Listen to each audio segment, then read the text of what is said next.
मैं भारत को भारतीयता की मान्यता के आधार पर फिर से खड़ा करना चाहता हूं, उस काम में लगा हूं। इसी तरह से आंखों का एक रोग होता है जिसको कैटरेक्ट कहते हैं, मोतियाबिंद। मोतियाबिंद को गलाने की ताकत अगर दुनिया में किसी चीज में है तो वो कांदे के रस में। बिना ऑपरेशन अगर आपको आंखें ठीक रखनी तो कांदे का रस सतत आंखों में डालिए। जिंदगी भर आप चाहते हैं कि आंखों को चश्मा ना चढ़े और कभी भी आंखें आपकी खराब ना हो, तो कांदे का रस आप अपनी आंखों में डालिए। आप में से किसी को भी मोतियाबिंद हो गया हो और आप नहीं चाहते कि आपका ऑपरेशन हो, या आपके पास ऑपरेशन कराने के लिए पैसा नहीं है, तो आप कांदे के रस से मोतियाबिंद को गला सकते हैं और आंखें ठीक कर सकते हैं। इसको कितने दिन लेना है, कैसे लेना है, इसका सूत्र मैं बता देता हूं। कागज पेन हो तो लिख लीजिए, क्योंकि ये बहुत काम आएगा।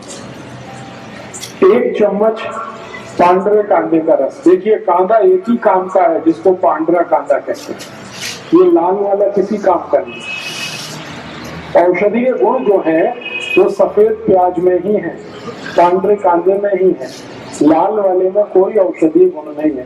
वो तो खाने के लिए आप खा सकते हैं, औषधीय गुण उसमें नहीं है। औषधीय गुण जो है वो पांडरे कांदे में ही है। तो पांडरे कांदे का 1 चम्मच रस ले लीजिए।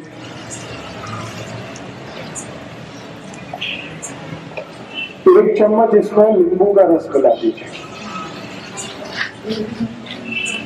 एक नींबू आता है जिसको बेदाना नींबू कहते हैं, जिसमें ज्यादा बीज नहीं होते, वो बहुत अच्छा है। तो 1 चम्मच नींबू का रस, 1 चम्मच पांडरे कांदे का रस। फिर इसमें आप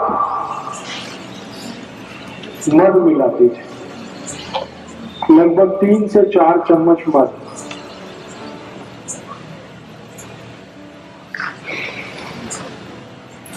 और इसी में 1 चम्मच गुलाब जल मिला दीजिए। ये चारों को मिलाकर एक बाटली में भर के रख लीजिए और खूब अच्छे से हिलाकर एक थेम आंख में डालिए। 1 महीने लगातार डाल दिया तो मोतियाबिंद आपका कट के निकल जाए। गुलाब जल 1 चम्मच, जितना आपका कांदे का रस उतना ही गुलाब जल, उतना ही नींबू का रस, लेकिन मध इसमें 3 से 4 फुट जाती, यानी 3 से 4 चम्मच मध। अब ये जो सोल्यूशन तैयार हुआ है, इसको बाटली में भर के रखेंगे। 4-5 महीने ये खराब नहीं होता। इसको रूम टेम्परेचर पे भी रखा जा सकता है, जरूरी नहीं है कि हमेशा इसको फ्रिज में रखना।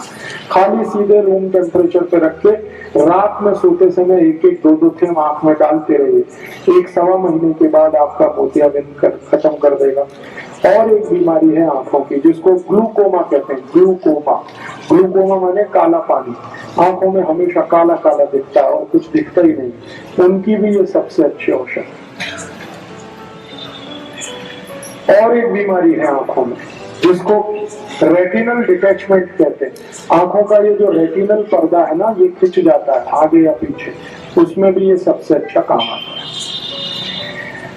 अब इसमें आपत्ति के रूप में क्या है, अगर कोई जैन है, चुस्त जैन, एक तो वो कांदा यूज नहीं कर सकते और दूसरा मध भी नहीं कर सकते, तो उनके लिए ऐसी ही बीमारी अगर है तो एक दूसरी औषध बता देता हूँ।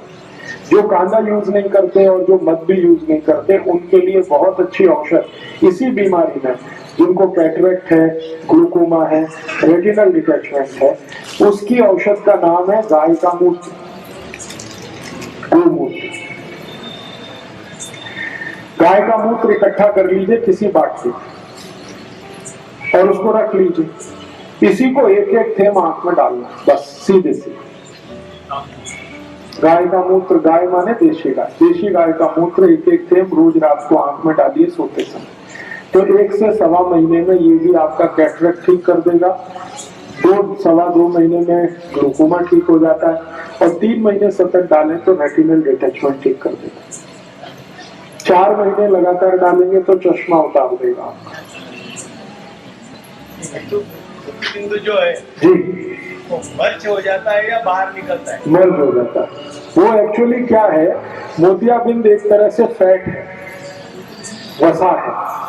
तो वसा जल जाता है तो वो वहीं अंदर ही खत्म हो जाता है, बाहर नहीं निकले। जी छान के, अगर गाय बड़ी है जो 3-4 बार मां बन चुकी है, उस गाय का मूत्र लेंगे तो फिल्टर कर लीजिए। और गाय की बछड़ी है तो वो डायरेक्ट भी डाल सकते हैं, क्योंकि वो बहुत शुद्ध होता है और काफी कुछ फिल्टर होके जाता है। आंखों के रोग में मैंने इससे अच्छी कोई औषध अभी तक नहीं देखी, गोमूत्र से अच्छी, एकदम tax free, cost free, side effect नहीं है और एक्सपायरी डेट कुछ भी नहीं, हर गली हर गांव में उपलब्ध है।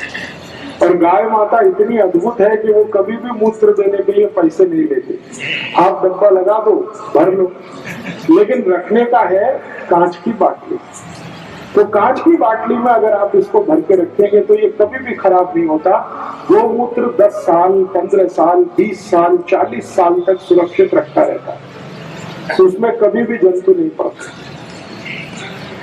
ऐसा कहा जाता है कि गंगा जल में और गाय मूत्र में कभी भी जंतु नहीं पड़ते, माने गंगा जल की जितनी पवित्रता है, गाय के मूत्र की भी उतनी ही पवित्रता है।